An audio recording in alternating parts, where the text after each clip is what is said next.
생계급여 등 74개 복지사업 선정 기준이 되는 기준 중위소득이 6.42% 오릅니다. 이 같은 인상폭은 역대 최대라고 하는데요. 또 난임 시술비 건강보험 지원 확대 등 출산 양육 지원과 영아기 돌봄 지원도 강화됩니다. 이처럼 2025년에도 더 두텁고 촘촘한 약자 복지를 이어간다는 것이 정부의 계획인데요. 보건복지부가 공개한 2025년 주요 업무 추진 계획을 살펴보도록 하겠습니다. 우선 생계급여 등 74개 복지사업 선정 기준이 되는 기준 중위소득을 역대 최대 수준인 6.42% 인상의 복지 문턱을 낮춥니다. 생계급여의 경우 4인 가구 기준 월 11만 8천 원 오르고 의료급여 수급자 소득 산정 시 포함하는 부양비 부과 비율도 16년 만에 완화하는 등 취약계층 생계의료 지원을 강화합니다. 취약계층별 맞춤 지원을 확대하기 위해 노인 일자리를 약 110만 개까지 확대하고 기초연금과 장애인연금도 2.3% 인상합니다. 아동의 권익 강화를 위해 민간 입양기관 중심의 국내외 입양 절차를 국가 중심으로 개편합니다. 보호출산 신생아가 최종 보호기관 확정 전까지 안전한 돌봄을 제공받을 수 있도록 긴급보호비도 신설합니다. 이와 함께 47종 위기정보의 중요도와 활용도 차이를 고려한 고도화된 의심가구 선정 기준을 마련해 위기가구 발굴의 정확도를 높인다는 계획입니다. 동시 상담 채널을 확대하는 등 AI 초기 상담을 연 22만 명에서 50만 명으로 늘리고 독거노인 장애인 응급 안전 서비스도 27만 대에서 30만 대로 확대합니다. 모바일 행복이음 활용 지역도 전국으로 넓혀 현장 조사 단계에서 즉시 상담과 급여 신청이 가능하도록 지원합니다.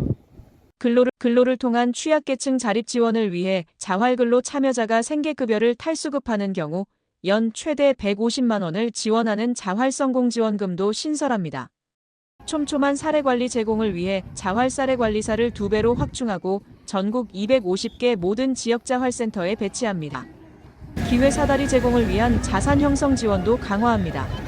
취약 아동의 초기 사회 진출 지원을 위한 디딤씨앗 통장 가입 대상을 차상위계층까지 확대하고 소득 기준 완화 등을 통해 청년 내 일저축계좌 신규 가입자 4만 명을 추가 모집합니다. 또 차상위계층의 장기 근속 유도를 위해 희망저축계좌의 정부 지원금도 1년차 월 10만 원, 2년차 월 20만 원, 3년차 월 30만 원 등 가입 연차별로 차등 인상합니다. 살던 곳에서 편안한 노후생활 보장을 위해 의료와 요양 돌봄 서비스를 통합적으로 연계 제공하는 통합돌봄 지원체계를 마련합니다. 오는 2026년 3월 돌봄통합지원법 전국 시행을 위해 시범사업 지역 대상 제공 서비스를 확대합니다. 신청부터 서비스 제공까지 개인별 맞춤형 지원을 위한 통합 지원 시스템을 내년까지 구축하고 지자체가 원활한 통합 지원 서비스를 제공할 수 있도록 표준 조례안과 업무 지침도 마련 배포할 예정입니다. 지역사회 기반 노인 돌봄 서비스도 확충합니다.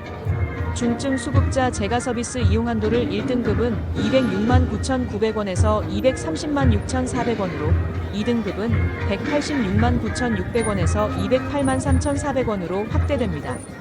통합재가기관을 150곳에서 200곳으로, 재택의료센터는 95곳에서 150곳으로 확대하는 등 장기요양 재가 서비스도 강화됩니다. 아울러 신노인 세대의 복합적 수요에 대응해 노인복지주택 최소 서비스 기준을 마련하고 공급 부족 지역을 중심으로 요양시설 진입 요건 개선 방안도 검토합니다. 장애인 돌봄도 강화됩니다.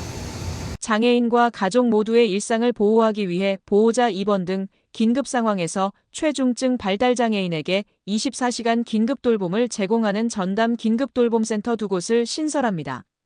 또 활동 지원 서비스와 주간 방과 후 활동 서비스를 확대하고 중증장애 아동 돌봄 지원 단가도 12,140원에서 14,140원으로 인상합니다.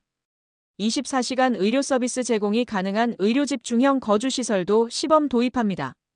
발달 재활 서비스 장애미 등록 연령 기준을 6세에서 9세로 완화하고 대상도 8만 6천 명에서 10만 4천 명으로 확대합니다. 또 의료 이용, 재활, 건강관리를 포괄한 제1차 장애인 건강보건관리 종합계획 수립도 추진합니다. 새로운 돌봄 수요에도 대응합니다. 고독사 실태 파악과 위험군 발굴과 예방 강화를 위해 고독사 위기 대응 시스템을 구축하고 전담 사례관리사 114명을 신규 배치합니다.